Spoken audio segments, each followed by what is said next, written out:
केंद्रीय गृह मंत्री अमित शाह, केंद्रीय रक्षा मंत्री राजनाथ सिंह, बीजेपी अध्यक्ष जेपी नड्डा, खुद सीएम योगी आदित्यनाथ, जी हां, बीजेपी के ये स्टार प्रचारक उत्तर प्रदेश के महायुद्ध में उतरे हुए हैं। जंग सीधी है, टारगेट सीधा है, सिर्फ और सिर्फ अखिलेश यादव, क्योंकि इस दफा यूपी चुनाव पूरी तरह से बीजेपी बनाम अखिलेश यादव का ही नजर आ रहा है। आज मेरठ से लेकर हस्तिनापुर तक योगी ने घर घर जाकर वोट मांगे और अखिलेश यादव को घेरा। तो शाहजहांपुर में बीजेपी अध्यक्ष जेपी नड्डा ने विरोधियों का मैनिफेस्टो बताया, ऐसा मैनिफेस्टो जो सीधा अखिलेश यादव पर प्रहार करता है।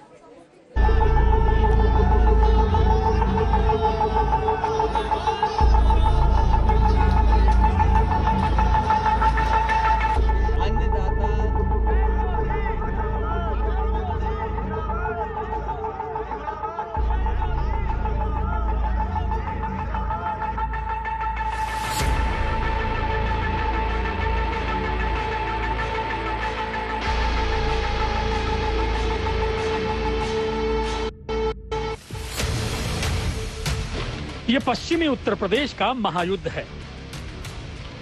सत्ताधारी भारतीय जनता पार्टी के और विपक्षी दलों के सभी बड़े नेताओं ने अपना पूरा ध्यान अभी पश्चिमी यूपी पर ही लगा दिया है।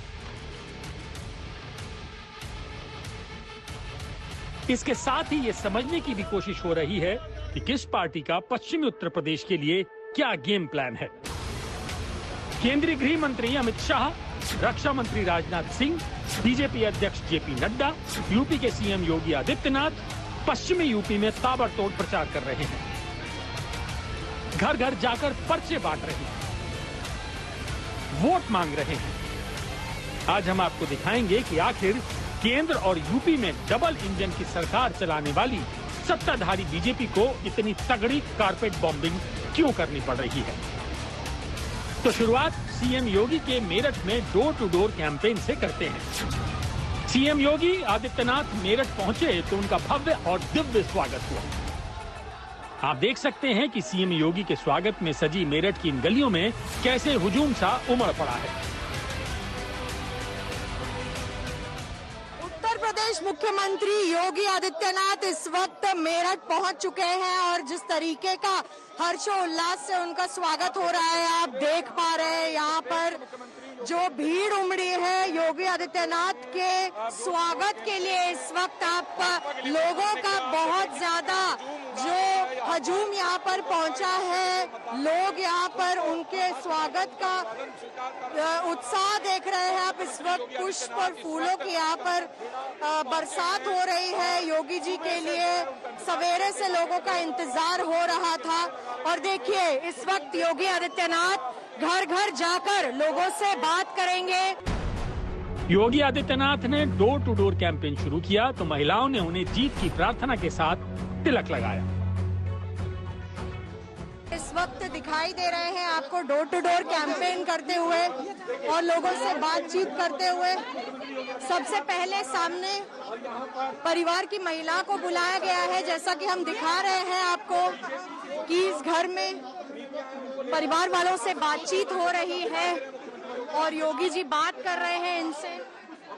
घर घर कैंपेन करने का जो इनका प्रोग्राम था वो इस वक्त मेरठ में शुरू हो चुका है। सीएम योगी ने घर घर बीजेपी की उपलब्धियों के पर्चे बांटे, लोगों से 1-to-1 मुलाकात की तो पब्लिक ने भी यही कहा, अब की बार फिर से यूपी में योगी सरकार। 5 साल जो समाजवादी पार्टी की सरकार रही, वहाँ पे हम लोग हर दिन हर रात तड़पते थे कि आज हमारे साथ कुछ घटना ना हो जाए। विपक्षियों का एक प्रोपेगेंडा है कि जाट बीजेपी के साथ नहीं है। ऐसी बात नहीं है। जो लोक दल के पहले थे वो आज भी उनको सपोर्ट कर रहे हैं, जो बीजेपी के पहले थे वो आज भी बीजेपी को सपोर्ट कर रहे हैं। मेरठ के कंकरखेड़ा में सीएम योगी के रोड शो के दौरान भारी भीड़ उमड़ी, पैर रखने तक की जगह नहीं थी। योगी को देखने के लिए भीड़ उनके पीछे पीछे दौड़ती रही। मेरठ में जनसंपर्क के बाद योगी हस्तिनापुर पहुंच गए। सीएम योगी ने यहां 5 ब्लॉक से आए 500 कार्यकर्ताओं और लोगों के साथ संवाद किया। यूपी में समाजवादी पार्टी की पिछली सरकार पर जमकर प्रहार किया। जो पैसा पहले कब्रिस्तान की बाउंड्री वाल पर खर्च हो रहा था, वो पैसा हमने तीर्थों के विकास पर खर्च किया। ये फर्क साफ है। आपको भी एहसास हो रहा होगा, एक सरकार दंगाइयों का सम्मान करती है, आतंकवादियों का सम्मान करती है, किसानों पर गोली चलाती है, युवाओं के जीवन के साथ खिलवाड़ करती है, बेटियों की सुरक्षा के साथ खिलवाड़ करती है और गरीबों को मिलने वाली योजनाओं पर डकैती डलवाने का काम भी करती है। और सरकार के बारे में प्रधानमंत्री जी ने कहा था कि इनकी टोपी रेड अलर्ट है, सुरक्षा के लिए भी, समृद्धि के लिए भी, खुशहाली के लिए भी। मुद्दा साफ है, टारगेट भी साफ है। अखिलेश यादव पर बीजेपी के ताबड़तोड़ हमले हो रहे हैं। मेरठ और हस्तिनापुर से अखिलेश पर योगी ने हल्ला बोला तो यूपी के शाहजहांपुर में बीजेपी अध्यक्ष जेपी नड्डा ने हुंकार भरी और विरोधियों पर जोरदार हमला बोला। जब हमारे विरोधी अब कोई मैनिफेस्टो लेकर के आते हैं, इसके पहले उनका मैनिफेस्टो क्या होता था, और मैं चाहूंगा लोग वो भुलाना चाहे, हम भूलने नहीं देने वाले हैं, हम बताने वाले हैं लोगों को कि उनका मैनिफेस्टो क्या था। उनका मैनिफेस्टो था लैंड माफिया, उनका मैनिफेस्टो था खनन माफिया, उनका मैनिफेस्टो था सैंड माफिया। कम से कम अब चुनाव आ गया है, अपना संकल्प पत्र तो पढ़ लें। जो जो वादे किए थे, क्या वादे पूरे हुए हैं? उनका हर वादा जुमला निकला, झूठे विज्ञापन दिए, आज भी आंकड़ों की खिलवाड़ कर रहे हैं। और जब भारतीय जनता पार्टी घिर जाती है तो बुनियादी मुद्दों से हट करके काम करती है। शाहजहांपुर में जेपी नड्डा के साथ कांग्रेस से बीजेपी में शामिल हुए जितिन प्रसाद भी लोगों से बीजेपी के लिए वोट मांगने आए। हम आपको बता दें कि शाहजहांपुर जिला रुहेलखंड के दक्षिणी पूर्व कोने पर स्थित है। इसकी सीमाएं लखीमपुर खीरी, हरदोई, फर्रुखाबाद, बरेली और बदायूं से जुड़ती हैं। शाहजहांपुर में राजनीतिक पृष्ठभूमि की बात करें तो बाबा साहब की कोठी का जिक्र आता है। जितेंद्र प्रसाद, जिनको लोग बाबा साहब भी कहते हैं, जितेंद्र प्रसाद कांग्रेस से कद्दावर नेताओं में आते थे, लेकिन अब उनके बेटे जितिन प्रसाद कांग्रेस से पुराना नाता तोड़कर बीजेपी में शामिल हुए हैं। 2022 के चुनाव से पहले योगी सरकार में जितिन प्रसाद को मंत्री बनाया गया है। इस तरह से बीजेपी ने अखिलेश के खिलाफ सभी मोर्चों पर अपने सिपहसालार तैनात कर दिए हैं। पश्चिमी यूपी में बीजेपी जाटों को अपने पाले में खींचने की भरपूर कोशिश कर रही है, क्योंकि अखिलेश और जयंत चौधरी पश्चिमी यूपी में जाट मुसलमान फैक्टर की राजनीति कर रहे हैं। इसके लिए बीजेपी ने 80 बनाम 20 का दांव चला है।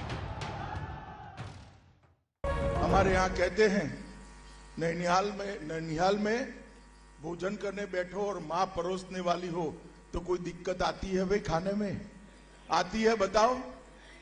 अब यूपी का विकास करना है, आपने वोट भी दिए और मोदी जी भी उत्तर प्रदेश से जीतकर देश के प्रधानमंत्री बने हैं। यूपी वालों को तो दोनों हाथों में लड्डू है। खुद अमित शाह जाटों को खींचने के लिए पहले कैराना गए, शामली गए, मेरठ गए, मथुरा गए, दादरी गए, नोएडा में जमकर प्रचार किया। बीजेपी जानती है कि 2022 की चुनौती बहुत बड़ी है। अमित शाह 29 जनवरी को अब देवबंद जा रहे हैं और यहां डोर टू डोर कैंपेन करेंगे। इसीलिए सिर्फ गृह मंत्री ही नहीं, रक्षा मंत्री भी पश्चिमी यूपी में गाजियाबाद से लेकर नोएडा तक घर घर वोट मांग रहे हैं। आज तक ब्यूरो।